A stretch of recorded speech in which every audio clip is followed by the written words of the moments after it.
Don't you figure it's a little bit twisted, this bull that gets rotated? In most cases, don't say, but we're still listening. Well, hello everyone. Rory here from Show Me Motorcycle Life. And woke up this morning, it's about 40 degrees and raining. So my boss texted me that we're going to be off today because of the rain. So I thought, what better time to get on the bike and get a couple miles in. It's been a long, stressful week and I need a little twist time. So I'm going to be exploring around where I live down here, see if I've got some trails. There's really no Forest Service, so burn up a little bit of dirt road, ride along, and I thought I'd take a little time to introduce myself. I'm a 40-year-old dad. Just kids are getting a little older. My youngest is 13 now. Just give them a little time to go riding and get back into the motorcycle life. About 2 years ago, after a long absence of having a motorcycle, I bought myself a 2006 Victory Kingpin. Started doing some road riding again. It was a lot of fun. There's some beautiful country around where we live, here in southwest Missouri and northwest, north central Arkansas. We spend a lot of time out on those roads, burn up some tarmac with some good friends. If you watch, you see some of the videos of it, and took a great little time for a wheelie. Trip to South Dakota earlier this year with my buddy Adam. He's over here, and he's also an admin on our site here we created. We kind of watched The Long Way Around about a year and a half ago, and just were totally blown away by the adversity and adventure that Ewan McGregor and Charlie Borman went through. Thought that looks like something that'd be up our alley. And I say that because I'm a lifetime motorcycle rider.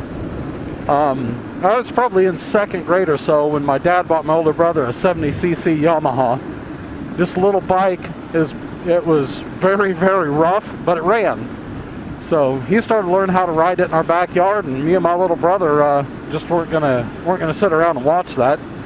We liked doing anything that dealt with cars or mechanics or motors. So we asked him to teach us how to ride. So my older brother Sean jumped on the back of it, he'd get us going, riding around the swing set in just one big circle. And after a little while, we got more comfortable with the controls and things. He'd push down on the seat and simply step off the back. The rule was little or no throttle, first gear only. Well, that was a lot of fun for about a week or two. We decided that we wanted to be cool like he was, so we'd get on there and we'd decide, I'm going to twist the throttle a little this time. And we'd rip it, we'd take off.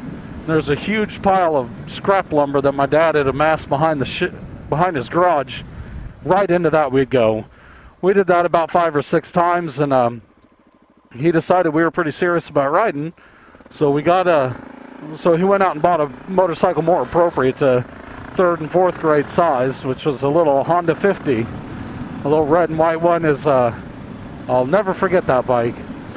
So he also, my grandpa was pretty excited about the kids wanting to start to ride too, so he gave my parents an old Yamaha 90 street and trail, and it might have been a Suzuki or a Honda. No, it was a Honda 120cc Enduro, because he said riding on the road is fun, but sometimes the more fun riding is off the road.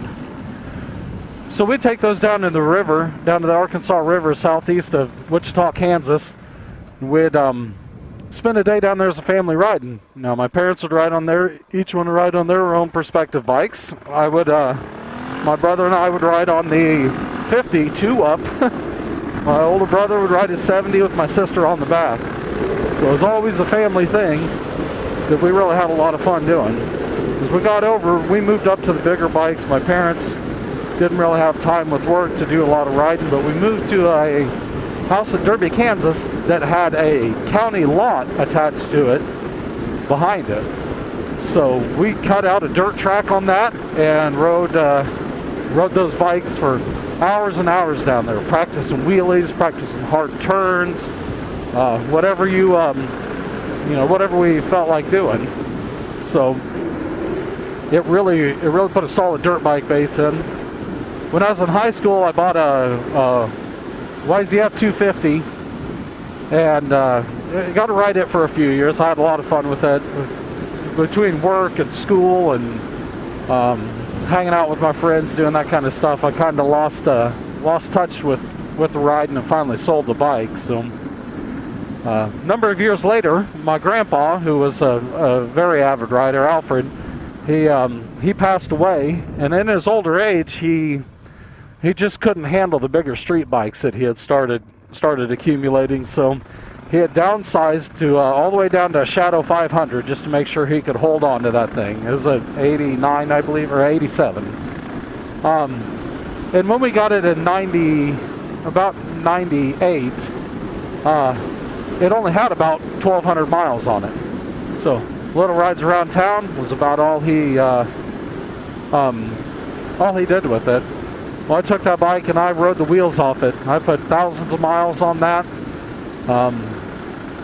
Because I didn't have anybody to ride with, I'd just ride on my own and do my own thing. Well, finally my friends started buying some bikes, but they all bought sport bikes.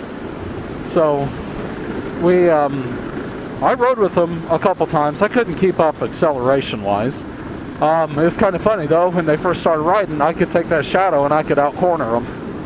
But I'd do so at the expense of rear tires. I'd have to put a tire on there about every 3 trips out, because I was a dirt bike rider. I didn't mind if it slid around a little bit, and I wasn't going to let them guys just walk off and leave me. Well, eventually that happened, of course, because you can't keep that bike that maxes out at about 96 miles an hour up against a sport bike the whole time. So after a few years, I sold that bike. Had to go through some things. Had a divorce that I had to finance, and a little boy to take care of. So I bought it was an early 2000s ZX7R, and was my first adventure in sport bike riding, and I loved it. Twisting that throttle and just disappearing down the highway, there was nothing better. You can't beat that feeling. Today I still miss that bike because of that, but I have a problem being responsible on them. So I'm going to stay away from that. Maybe in a few years I'll get one that I can be a little more responsible on, enjoy some twisties, but not have to do 150 miles an hour. Just not a good idea with the kids and my wife. I think they'd miss me a bit. So I only had that one for a short time, just because the wide intake front end wasn't quite the look I was going for, and one of my buddies had his bike for sale.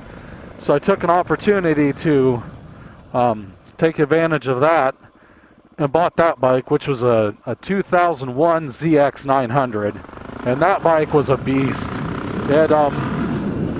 It would flat haul. It just rise on a twist in any gear. It never gave me any problems. I loved it. But I moved to a house out in the country, and at that point, I didn't have a garage. I didn't have a shed. My bike was sitting on the deck, and it made me sick. So, as you can see from this picture, I put it in the house.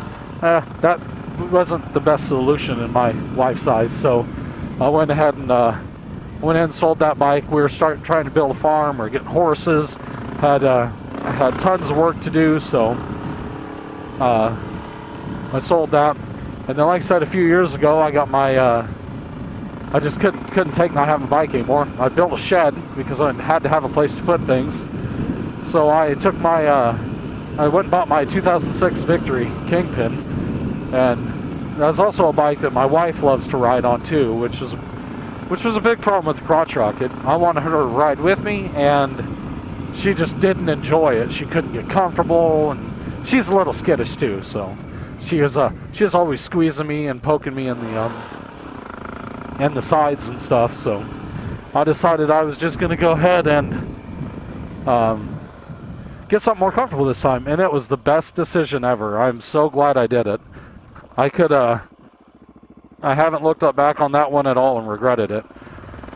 But I realized that the dirt pass, I'm not somebody that needs to be riding motocross or any hardcore off-road.